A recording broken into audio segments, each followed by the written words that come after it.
Humupa na kaninang umaga ang bagyo. Pero halata kong hindi pa rin talaga napapanatag ang mukha ng mga tao rito sa kinalalagyan namin ni nanay. Medyo siksikan na nga kami kasi hindi naman kalakihan itong elementary school na ginawang evacuation center.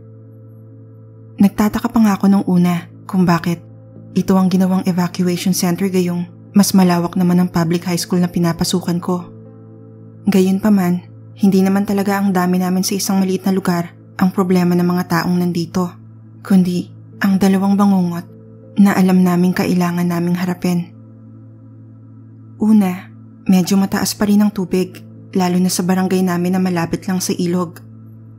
Hindi pa naman nababalikan ni nanay ang bahay, pero hinala namin baka napasukan na ito ng konting tubig kahit pabahagyang paangat ang lupang kinatatayuan nito. Mataas kasi talaga ang tubig baha eh. Mabuti na lang talaga at malayo na sa ilog itong evacuation center tapos elevated ang lugar. Ipinagpapasalamat din namin ni nanay at may nadala kaming pagkain. Ilang tinapay, biskwit at mga delata. Bale, kanin na lang ang kailangan naming hingin kasi walang mapaglulutuan. Okay na rin kasi marami pang ibang mas nangangailangan kaysa sa amin. Halos mag-away na nga mga tao sa pila dahil sa limitadong supply. Hindi pa kasi nakakarating ang mga ayuda galing sa ibang mga lugar. Hinala namin, baka nahihirapang makatawid dahil nga sa taas ng baha. O siguro, baka may inuna pang ibang mga probinsyang nasalanta. Ikalawa naman sa mga bangungot na kinakaharap namin ay may kinalaman sa kakaibang karamdaman. Kahapon ng madaling araw, pagdating namin dito sa evacuation, agad naming nalamang nakahiwalay nga ang mga taong tinamaan ng nasabing sakit. Sinubukan naming alamin ng schoolmate kong si Grace kung saan ang isolation area. Hanggang sa nalaman naming iyon pala ang silbi ng pinapasukan naming high school. Di naman ganoong kalayuan mula sa elementary school na ginawang evacuation center. Sigurado kaming doon dinala si Jane at ang iba pa naming mga schoolmates at teachers. Hindi nga lang kami makalapit talaga kasi bantay sarado ng mga sundalo ang lugar. Hindi rin namin matanaw ang nasa loob dahil pinatungan nila ng mga tagpi-tagping yero ang bakod. Kumbaga, sinadya nilang pataasin ang harang para hindi makita ng mga nasa labas ang nangyayari sa loob.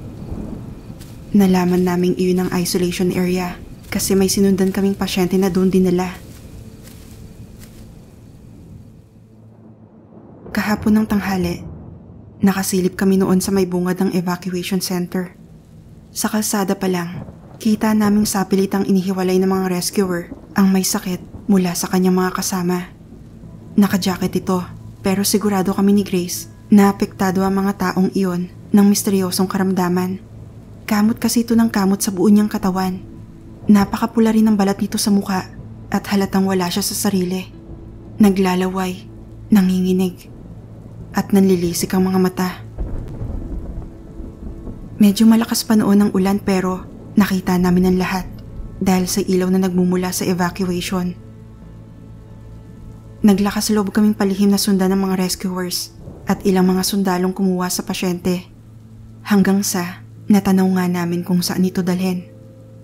Doon, nagtataka na talaga kami kung bakit may maraming sundalong bantay.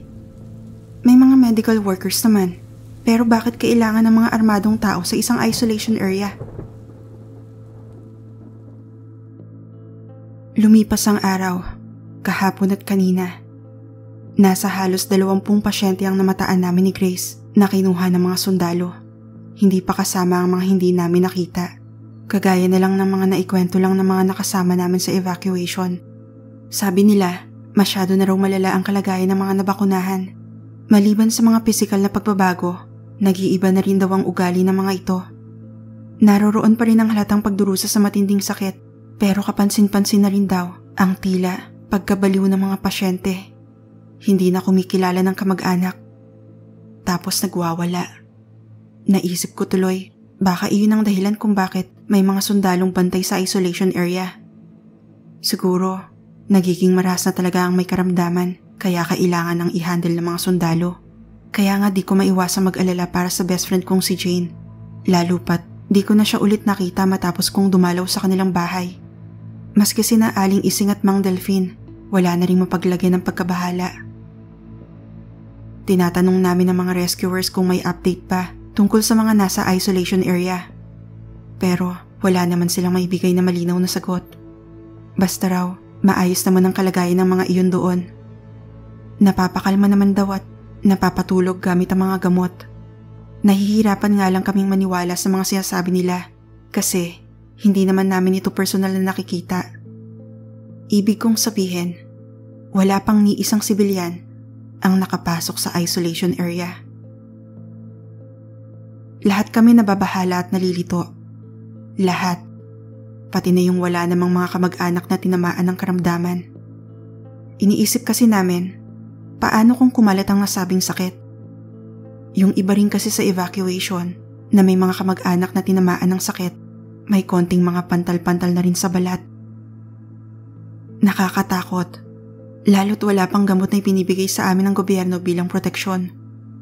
At kung meron man, mag-aalangan din kaming tanggapin dahil nga sa malamang nasa bakuna nang galing ang sakit na iyon.